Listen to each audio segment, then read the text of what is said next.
So first I would say we're dealing with multiple tragedies here. First tragedy, we have a young man in this society that lost his way, that despite repeated attempts by his family, by the state, by the criminal justice center system, stayed off course. Tragedy to the family. The mother has lost a son. She's obviously very distraught. But at the same time, she recognizes and has reached out to us through our chaplains to send her best wishes to Officer Downs, who's recovering from surgery. So our thoughts and our condolences go out to her and the family, because we know what she is dealing with. Whatever the circumstances, she has lost a son. And then certainly Officer Downs. He's laying in a hospital bed, recovering from one surgery, knowing that there's multiple surgeries ahead. His first question to the doctor last night, as the doctor related to me, was, will I walk again?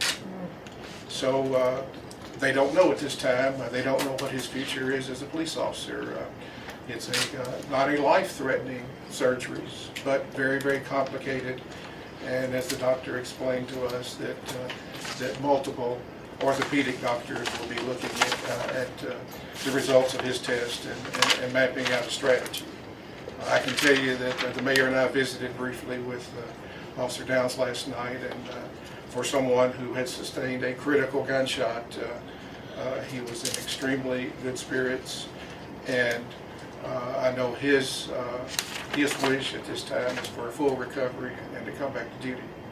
And then certainly the family of Officer Downs, what they're going through, what they'll be going through for the next months. So multiple tragedies, one event. Can you talk a little bit about Officer Downs? What kind of officer he is? He's a veteran here. He's a veteran here, and keep in mind we have 1,900 employees, and I don't know all of them personally. Sure. And I know more about him by reputation than by personal acquaintance. And so everything I know about him is good and outstanding, and that was amplified last night with all the officers that came to the hospital, that are very close to him, that have worked with him over the years. One officer told me that in 17 years, he said, we worked together almost all the time. So I met his family, I know his extended family, I know his in-laws. Very good man, very good officer.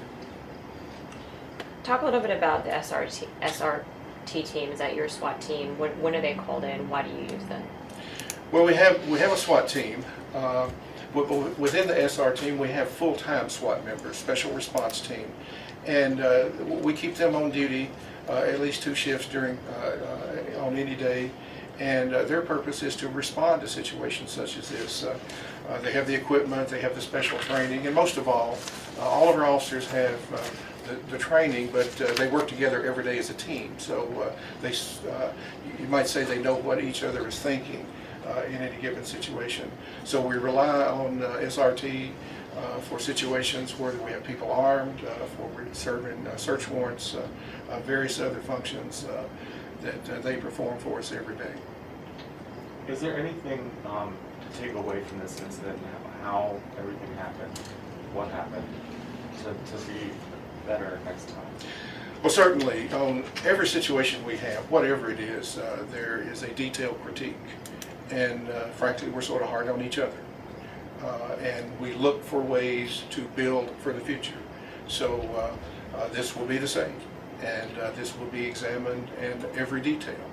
And certainly if there's anything that arises in the investigation or in the later critique, then we want to utilize that for future training and future experiences. And we go into great detail in our investigations and in our critiques because one, we need to know exactly everything that happened in that particular incident, how it happened.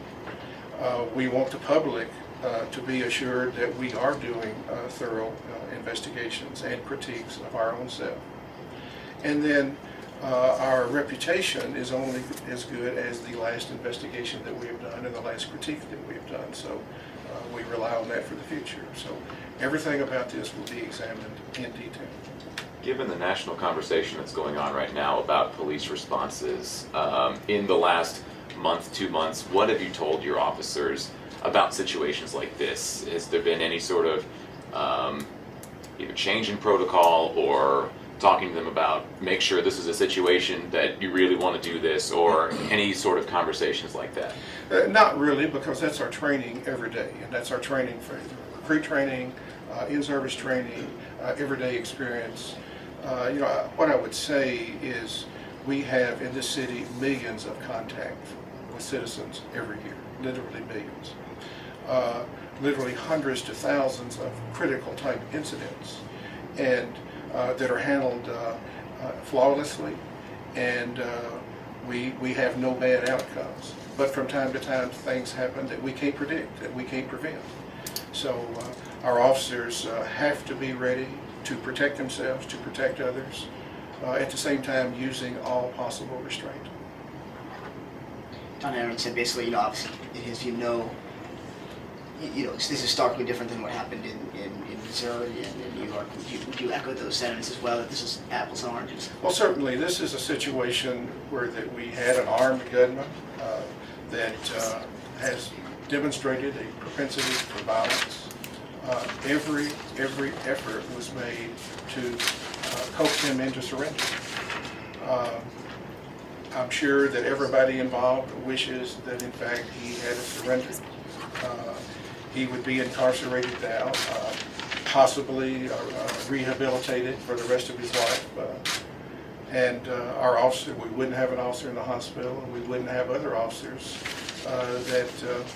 we have them on administrative assignment because they were involved in the taking of a life. And so we want them to properly reflect on that and receive whatever counseling and thoughts that might need to be conveyed to them before they go back to work. How are those officers holding up? I don't know if you had a chance to talk with them, but how are they doing? I've just talked with one at this point. We were sort of, part of our protocol is keeping the officers separated until statements can be obtained. And so I was only able to talk to one of them involved last night. But as far as I know, and every officer is doing well under the circumstance. Knowing that this person was armed, is using the taser in the circumstance they did, is that standard protocol? Well, there's a situation where it's a judgment call, and I'm sure that the particular judgment at that point is maybe we can take this person into custody with a taser without a gunfight. Tasers aren't 100% effective. There's all sorts of issues. You have two prongs, two wires going out. They both have to connect. There's times that they don't deploy in the exact side-by-side manner that they need to. Sometimes they hit other obstacles. Sometimes it's clothing that deflects it. So it was not effective, but it was an attempt by the officers involved to take that person, that armed, dangerous person, into custody with the least force possible. It was not successful. So basically, there's two possibilities. One, that it was deflected either by Mr. McDonald or clothing, or two, that the taser is ineffective. Any idea which of those two situations it is yet? Or at this point, I don't. Maybe we'll know more from the medical examiner if, in fact, we can find two contact points. But there's many things that can happen.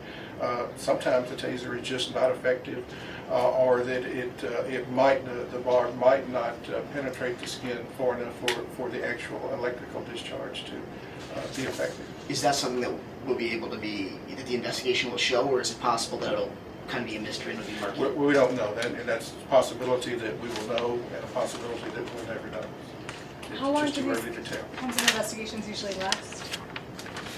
It depends on the situation. I'm expecting this one to, all the details to be wound up within a couple of 3 weeks, but because of the exhaustive nature of this, and because of waiting for medical examiners' findings and other tests, the investigation could take longer. But the best answer is the investigation is not complete until it's completed. Is the state involved in the investigation? At this point, they are not, except for any testing that we might do. You mentioned Officer Downs is concerned about walking again. I take it that this is more than just a flesh wound?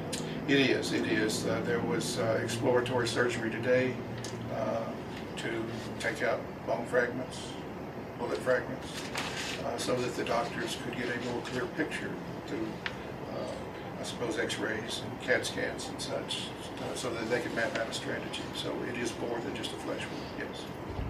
When was the last time there was a shooting death of a suspect by police in Nashville? And I guess like, you give some sense of how often it happens. I'd have to refer to Don, but I believe it was Elliston last Place, spring. We had one on Elliston Place, yes, back in the summer, and then we had one in the spring out in South Nashville. Both times we had armed individuals. So the 3 this year, we had armed individuals that we were not successful in disarming. Chief, did you want to talk about Michelle Jones and what you saw in the video with her? You know, Michelle is one of those officers that you get to know more by reputation than you do personally, and that's the way it's been with her. She did work in the Youth Services Division, which is just across the atrium out there, so I would see her from time to time and talk with her, hear about her work. She's one of those officers that's just very dedicated to what she does. Not only just being a police officer, but being a police officer that wanted to be some part of youth intervention.